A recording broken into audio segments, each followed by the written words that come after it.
Hello my dear friends, I am Professor Vayam Khan and this is the part 4 of your unit number 1 of subject Automatic Control System. Now in this today's video we are going to draw some block diagram for given examples, and in last video as we have studied transfer function, we will also find a transfer function for a RC circuit. Okay, now before proceeding to this video, I'll request you to subscribe to my channel, like this video and share this video. Now this is the example given to us.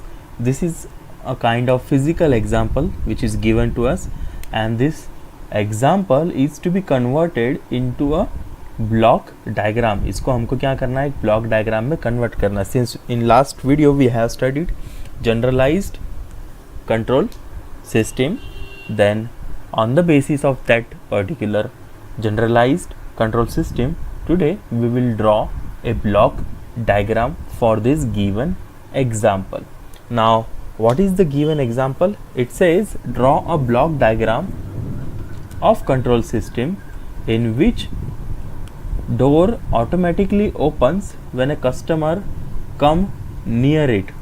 हमको क्या करना है, एक shop है, इस shop का हमको क्या करना है, एक डोर जो है वो ऑटोमेटिकली ओपन करना है जब भी कोई एक कस्टमर उस डोर के नज़दीक आएगा. Okay, this is very basic example. And the door gets closed when he goes away from the door. मतलब कस्टमर जैसे ही दूर चले जाएगा वो डोर क्या हो जाएगा, ऑटोमेटिकली बंद हो जाएगा. ओके, ये आपने जनरली मॉल्स में, कई बड़े शॉप्स में देखा होगा कि जो डोर है वो ऑटोमेटिकली ओपन होता है whenever someone arrives at that door, and it gets closed automatically when someone passes through that door. So ये हमको कन्वर्ट करना है किस फॉर्म में, हमारे कंट्रोल सिस्टम के ब्लॉक डायग्राम के फॉर्म में. अब ये ब्लॉक डायग्राम के फॉर्म में कन्वर्ट करने से पहले हमको ये जो डायग्राम है या ये जो गिवन एग्जांपल है ये समझना बहुत ज़रूरी है. ये कैसा वर्क कर रहा है सिस्टम, ये हमको समझना ज़रूरी है, और उसके बाद ही हम क्या कर सकते हैं, जो भी हमारा ब्लॉक डायग्राम है वो हम ड्रॉ कर सकते हैं. तो यहाँ पर हमको एक फिगर दिख रही है, इसमें यहाँ पर स्टेयर्स दिख रहे हैं, मतलब यहाँ से एंट्री होगी. Then after entering from this particular stairs the person, आपको सामने दिख रहा होगा कि फोटो सेल्स एरे लगे हैं, मतलब यहाँ पर कोई सेंसर हमने लगाया है जिसको हम फोटो सेल एरे बोल रहे हैं. ओके, ये सेंसर क्या कर रहा है, इसको लाइट जो है इसके ऊपर इंसिडेंट लाइट जो है ये उसके लिए रेफरेंस लाइट है. अगर इस इंसिडेंट लाइट में अगर कुछ चेंजेस आते हैं, जैसे कि इसके आजू बाजू की जितनी भी अमाउंट की लाइट है दैट इज़ गेटिंग इंसिडेंटेड, और इट इज़ इनसाइड, इसके ऊपर क्या हो रही है, वो लाइट गिर रही है और वो लाइट उसके लिए रेफरेंस है. That light is reference for this photo cells array. अगर इस लाइट के इंटेंसिटी में किसी भी तरीके का चेंजेस आएगा तो ये सेल क्या करने वाला है, the cell is going to respond, and that response is going to be used for opening and closing of this door. For example, the door should be closed when there is no one present here. कोई भी अगर बंदा यहाँ पर नहीं है तो ये डोर कैसा होना चाहिए, क्लोज होना चाहिए, और कोई अगर आता है तो ये डोर ओपन होना चाहिए. तो सिंपली अगर कोई अगर यहाँ पर आता है, so this photo cells array will detect it. कैसा डिटेक्ट करेगा, because someone will come here, the light which is going to be incident on it, जो लाइट इसके ऊपर गिरने वाली है वो क्या हो जाएगी, ब्लॉक हो जाएगी. दैट मीन्स जो उसका रेफरेंस इनपुट है वो चेंज हो जाएगा. ओके, मतलब जो गिरने वाली लाइट है वो यहाँ पर कम हो जाएगी कोई आने की वजह से. सो हेंस इसका रेफरेंस इनपुट क्या हो गया, चेंज हो गया. हेंस हमने इसको इंस्ट्रक्शन क्या दे के रखना है कि अगर रेफरेंस इनपुट में चेंज आता है so open the door. Okay, response हमको मिल जाएगा डोर ओपन के फॉर्म में, और जैसे ही कोई ये यहाँ से पास हो जाएगा, मतलब आगे चल जाएगा या निकल जाएगा बाहर, तो ये सेल के ऊपर ओरिजिनल जो भी रेफरेंस लाइट है या जो हमारा रेफरेंस इनपुट है वो इसके ऊपर वापस से आ जाएगा, and hence the door will get closed. Okay, अब यहाँ पर जो पार्ट आने वाला है ये बहुत सारा मैकेनिकल है. यहाँ पर जो डोर ओपनिंग या ये जो पार्ट है ये इलेक्ट्रॉनिक है, और ये जो पार्ट रहेगा डोर ओपनिंग एंड क्लोजिंग का, इसमें mechanical plus electronic component use होंगे। अब हमको क्या करना है, इस एग्जाम्पल को एक सिंपल ब्लॉक डायग्राम के फॉर्म में बताना है। अब मैं इसको ब्लॉक डायग्राम के फॉर्म में कैसा बताऊंगा? ओके, सो ये फोटो सेल एरे है, इसके ऊपर रेफरेंस लाइट गिर रही है, मतलब कुछ यहाँ पर रेफरेंस मैंने यूज़ किया है, एज वेल एज कोई अगर इसके बीच में आता है तो वो इस डिटेक्टर के लिए क्या है, इनपुट है। जैसे कि कोई अगर इसके बीच में आता है, so light is going to change. Okay, इसके ऊपर इंसिडेंट होने वाली लाइट क्या होने वाली है, चेंज होगी। So that is again an input. So that this two inputs will be collaborated, will be इसको क्या किया जाएगा, हमारे कंपेयर किया जाएगा, and then this particular photo cells array will detect the light. That means this is going to control the door. Okay, मतलब वो response जब करेगा तो वो क्या करेगा, सामने वाले डोर को कंट्रोल करेगा। So let us see how the block diagram is drawn. So the solution is here. Now this is your reference light level. This is your reference light level, okay, which is connected to your photocell array. This light, reference light, is connected to your photocell array. Okay, now there will be one input signal. There will be one. This is your input. This is your input. That is, whenever someone comes here, there is going to be a change in the incident light. ये reference light level जो है ये continuously उस पर आ रहा है, okay. और यहाँ से जब हम input दे रहे हैं, मतलब कोई बंदा अगर बीच में आ रहा है तो इसमें क्या क्रिएट हो रहा है, डिफरेंस क्रिएट हो रहा है, और वही डिफरेंस इसके लिए क्या है, इनपुट है। सो हमारे फोटो सेल एरे से जो भी इनपुट सिग्नल जाएगा या जो भी एक्चुएटिंग सिग्नल जाएगा, it will be dependent on two input signals. Reference signal पे और इनपुट सिग्नल पे वो कैसा रहेगा, डिपेंडेंट रहेगा, क्योंकि ये दोनों चीज़ें कंपेयर करने पर this photo cell array is going to give some actuating signal.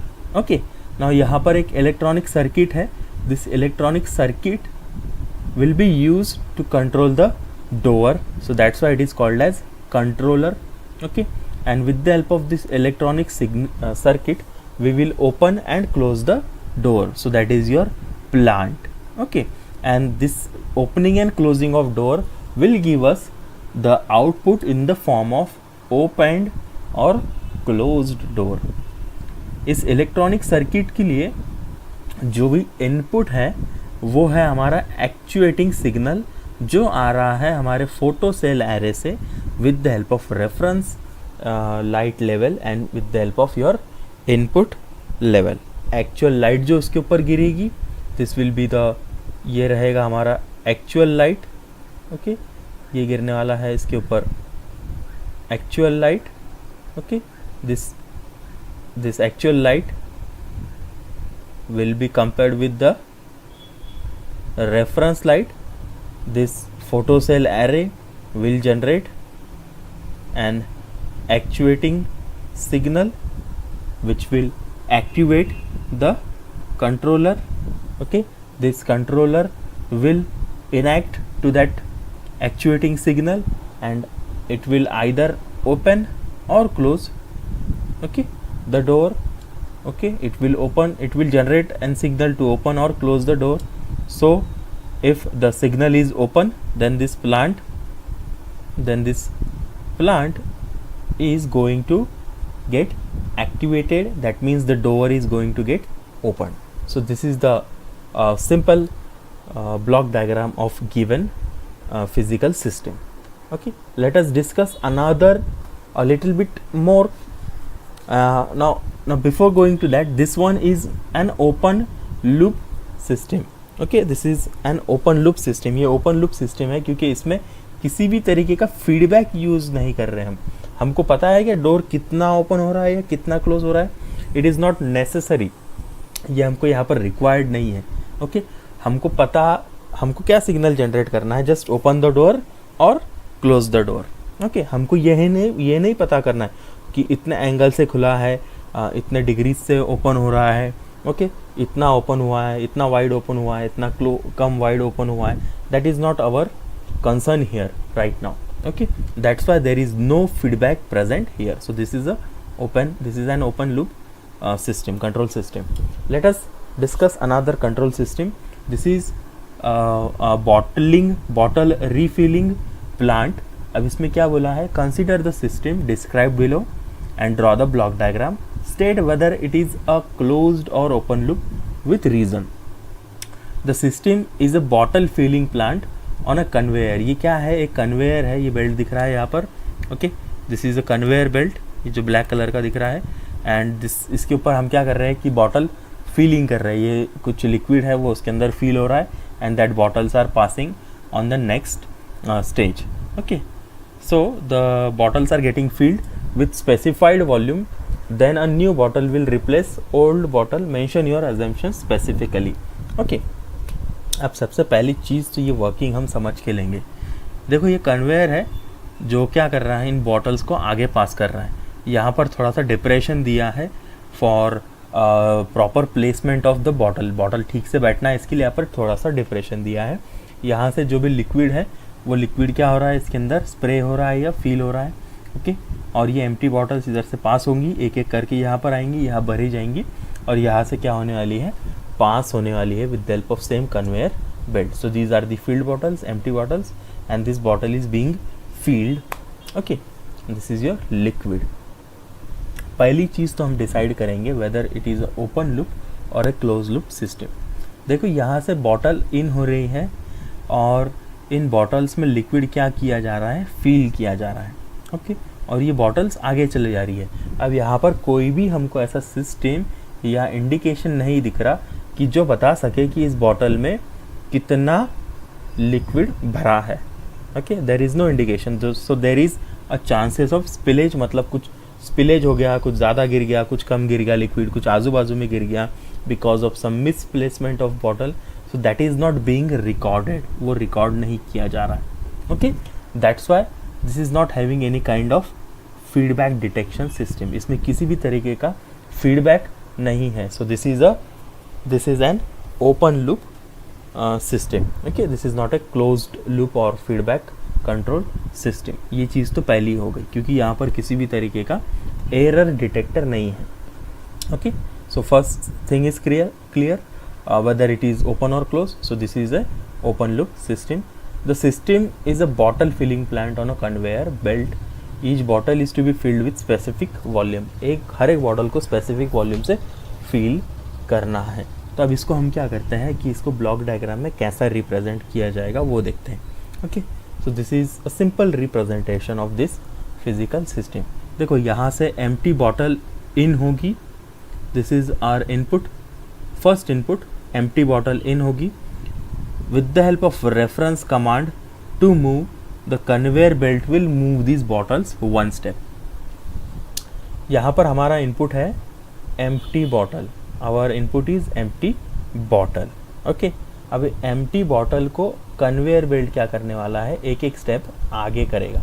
Okay, एक एक स्टेप आगे मूव करेगा, लेकिन कब करेगा, जब उसे कोई एक रेफरेंस कमांड दी जाएगी। सो अगेन, जो आपका एक्चुएटिंग सिग्नल है that is moving bottles one step, जो मूव करना है बॉटल को one step, is being controlled with the help of reference command and one another input. तो दो इनपुट की मदद से यहाँ पर क्या हो रहा है, जो हमारा बॉटल है उसकी मूवमेंट कंट्रोल की जा रही है। और problem here is to control the movement of bottle.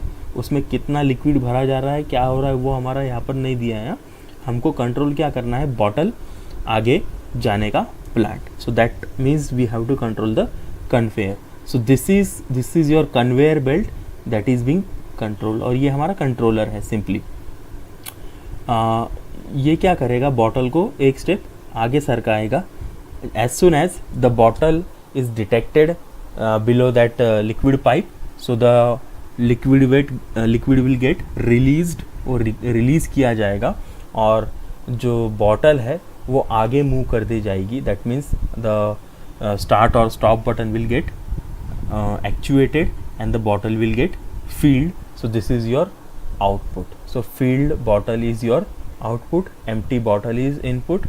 The reference command will actuate conveyor belt and it will move the bottle one step ahead. Hence the liquid releaser will release the liquid into it and that bottle will get filled.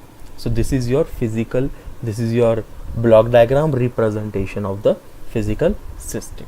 Now we'll move to the next point. Okay, now in last video we have studied transfer function. So transfer function is nothing but the ratio of Laplace transform of output to the Laplace transform of input. मतलब Laplace जो हमारा control system है इसका जो output है उसका Laplace लो, जो उसका इनपुट है उसका Laplace लो, और वो मिलेगा हमारा ट्रांसफ़र फंक्शन. ये रहता है ट्रांसफ़र फंक्शन का डेफिनेशन. ओके, अब ये हम क्यों करते हैं, तो ये हमने कल डिस्कस किए. Because we want to convert the input signal and output signal into a singular form. उसको हमको एक सिंगुलर फॉर्म में लाना है. इसके लिए हम क्या करते हैं, इसका इस्तेमाल करते हैं. So we will today calculate a transfer function for a given system. हम क्या करेंगे, एक गिवन सिस्टम है, इसके लिए जो ट्रांसफ़र फंक्शन है वो कैलकुलेट करेंगे. So find the transfer function of the given physical system. ये एक आरसी सर्किट दिया है जिसमें एक रेजिस्टेंस है, एक कैपेसिटेंस है, और हमारा input voltage as well as output voltage यहाँ पर दिया है. Since this one is represented in the form of t, so this means that ये जो भी इनपुट है या ये जो भी आउटपुट है ये है हमारे टाइम डोमेन के फॉर्म में. ओके, लैप्लास ट्रांसफॉर्म में हम दो डोमेन का इस्तेमाल करते हैं. एक टाइम डोमेन रहता है और एक रहता है एस डोमेन. ओके, सो जहाँ पर टी आ गया उसका मतलब क्या है, it is in the form of time domain. तो टाइम डोमेन अगर है तो ये कैलकुलेट करने के लिए आसान नहीं होता है इसका ट्रांसफ़र फंक्शन. सो इसके लिए हम क्या करते हैं, इसको हम कन्वर्ट करते हैं इन the form of S domain with the help of Laplace transform. अब हम अभी फ़िलहाल सिर्फ कुछ ट्रांसफ़र फंक्शन को जस्ट हम टच कर रहे हैं, मतलब उसको थोड़ा थोड़ा स्टडी कर रहे हैं. जब हम और इसमें आगे बढ़ेंगे तो हम बहुत सारे लैप्लास के ट्रांसफॉर्म को वापस से रिवाइज करेंगे. ओके, सो फ़िलहाल हम आज के लिए जितना करेंगे वो है इसका लैप्लास निकालना है इनपुट का, हमको लैप्लास निकालना है इस आउटपुट का.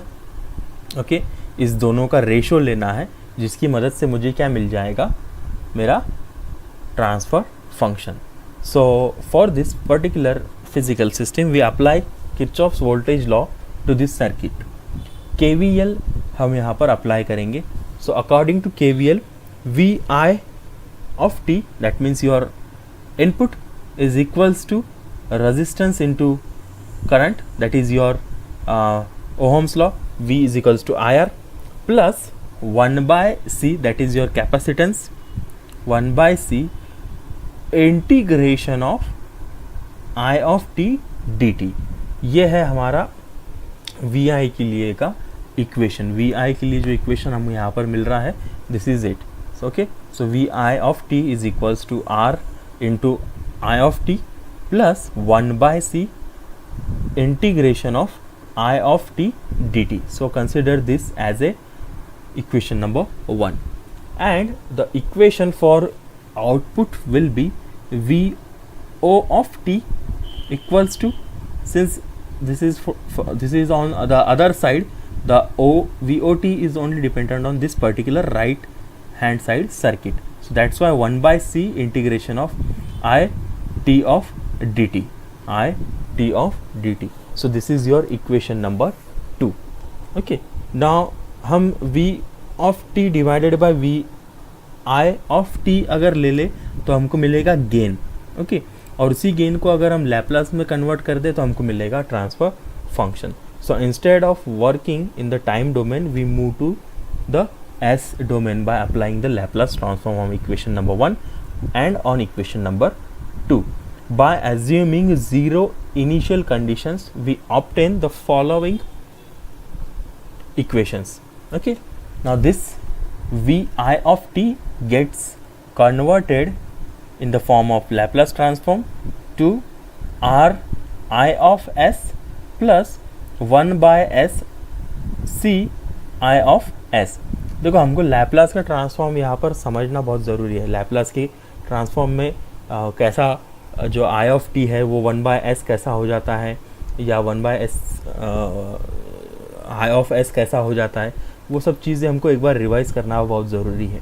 Okay, so v i of t which is equals to R i of t plus 1 by c integration of I t dt gets converted to r I of s plus 1 by s c into I of s, whereas the second equation gets converted to v of s. Since we are moving to s domain, we remove the time domain symbol, that is t, from here, so we use s instead of t. So v of s is equals to 1 by sc I of s। अब इसको simply क्या करो, divide करो, output को input से divide करो, you will get transfer function. So this is your output, this is your input. So ये यहाँ पर आ जाएगा equation 1 by S C I of S divided by R. इस दोनों में आई ऑफ एस कॉमन है तो आई ऑफ एस कॉमन निकालते हैं। So R plus 1 by S C, R plus 1 by S C into I of S. तो I of S और I of S gets cancelled, so you get the v of s divided by vi of s equals to 1 by src plus 1। so this is your transfer function। ये है हमारा transfer function जिसको हम g of s से भी represent करते हैं। so this transfer function, ये फिज़िकल मॉडल हमारे पास में था, इस फिज़िकल मॉडल को हमने इस इक्वेशन में कन्वर्ट किया, that is the transfer function. अब इसको हमको रिप्रेजेंट कैसा करना है ब्लॉक में, तो ये यहाँ पर दिया है। So v of s is your input signal. Okay, in Laplace transform का इनपुट सिग्नल का लैप्लास ट्रांसफॉर्म है। ये है हमारा transfer function which we have found here. Okay, 1 by s R C plus 1 and this is your output. So this particular circuit is represented like this in transfer function, and this is called as a model. So this is an example that we have solved for finding transfer function. In next video we will solve one more example of transfer function with RLC circuit, that is your resistance, capacitance as well as inductance circuit। RLC circuit use करके हम solve करेंगे एक transfer function, and till then please stay safe, stay at home and keep learning. Thank you so much.